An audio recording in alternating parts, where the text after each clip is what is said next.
circle around me. We're just kind of evaluating each other. Her head and ears are up. Tells me her energy level is up.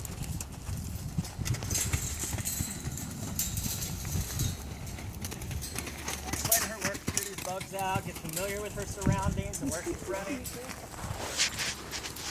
She's also never been in this round 10, so it's fine. But I'm already starting to evaluate a lot more about this horse. The first thing I'm going to notice is her inside ear, in this case happens to be her left ear, is focused on me primarily. That means she's paying attention to me. She's looking around, she's observing everything else. That left ear is pretty focused on me. The other thing I'm observing about her right now is that she's responding, therefore rejecting this energy already, because she's not changing directions.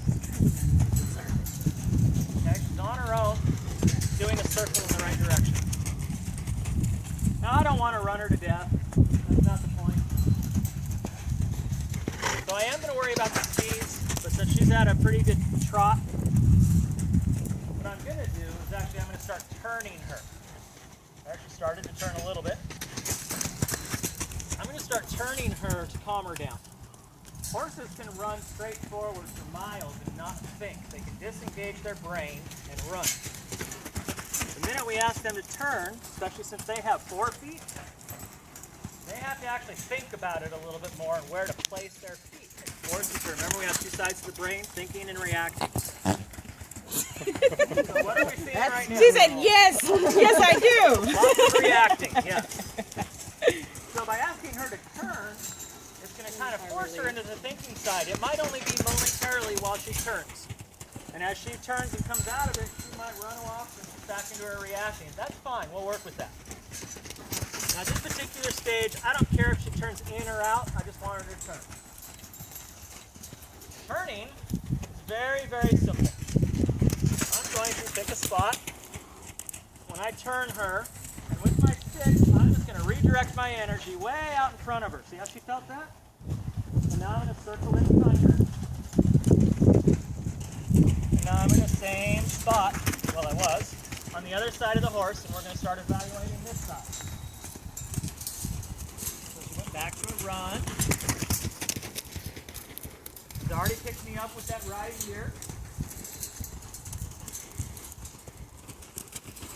Going here to trot a lot faster than on the other side. All of those are signs that she's starting to relax. Look at that, we got a walk. Fast walk back into a trot, but we got one. These are all great signs.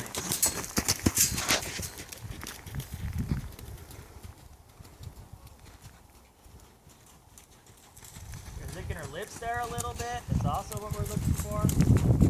Remember those 5 signs of relaxing from the class? It's all the stuff that we're seeing right here.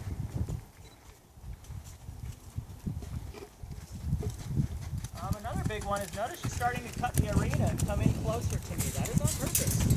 Not because she's lazy. She's not a lazy horse. Starting to establish a little bit of that draw. She's kind of feeling out. All right.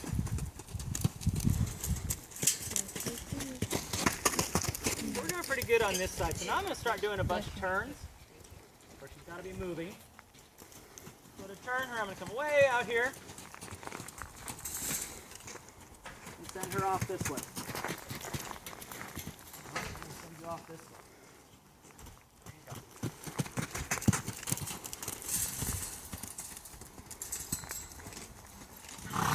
So, but she's really starting to key in on my energy. It's very low right now. What I'd like to be able to do is right here, I'm going to try it. I'm going to almost crawl. Not quite responding to that yet. As I calm down, she's going to calm down. Yeah.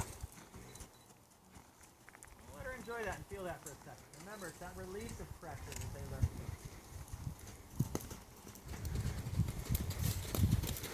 So, moving along again. So I'm going to pick it up a little bit. And we're going to start doing a bunch more turns here. Turn way out here. Notice I'm always forward moving. I can't sidestep. The horse can't sidestep right at this point, so neither can I. And that kind of keeps me in behind the horse. I think of the yin and the yang circle, or like a figure 8 behind the horse. Now some more turns.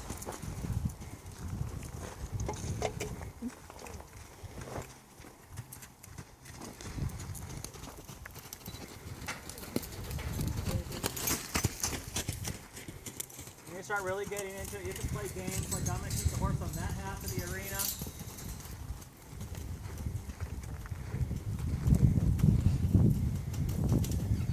Notice every time I'm turning her, I'm getting a couple more walking steps.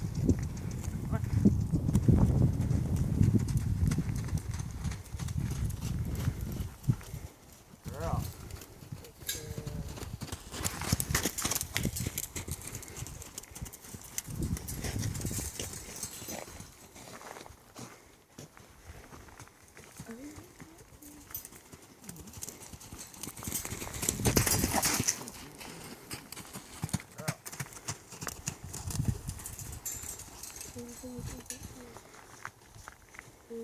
So quickly, she's learning that I'm controlling her feet.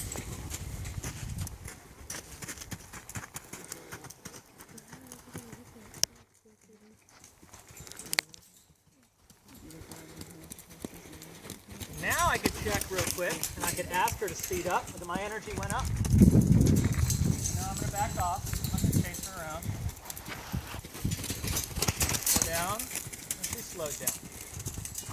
So the speeds are working. I'd say she's pretty in tune with me right now.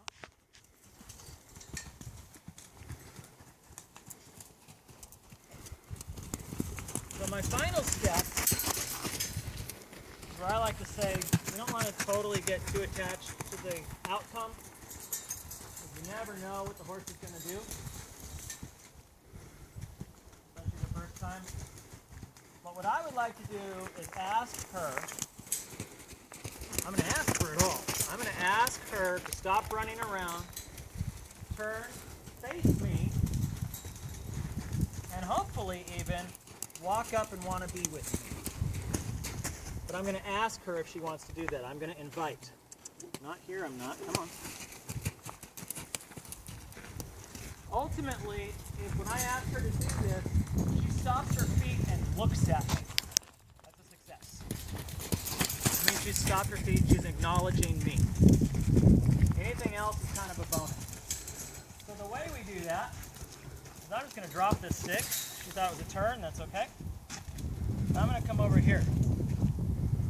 So she's already turned and faced me and is looking at me, right? So I'm just going to wait. I'm not going to look at her directly. She's going to process. She's got a ton of endorphins going through her body right now. You're going to see things like lip licking, yawning, scratching. But notice how even my voice just went very calm when I did that. I could see her, but I'm not looking directly at her. As she approaches me, I'm not going to reach out to her. She's going to the camera.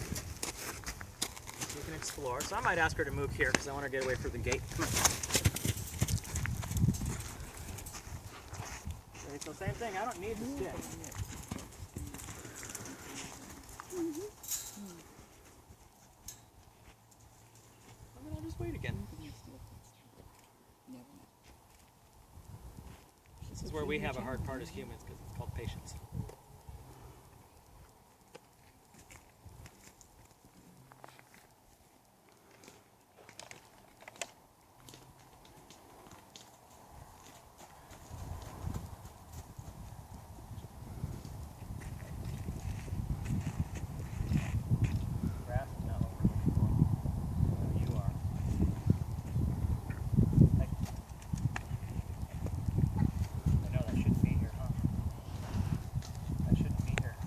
Here, let me take care of that for you.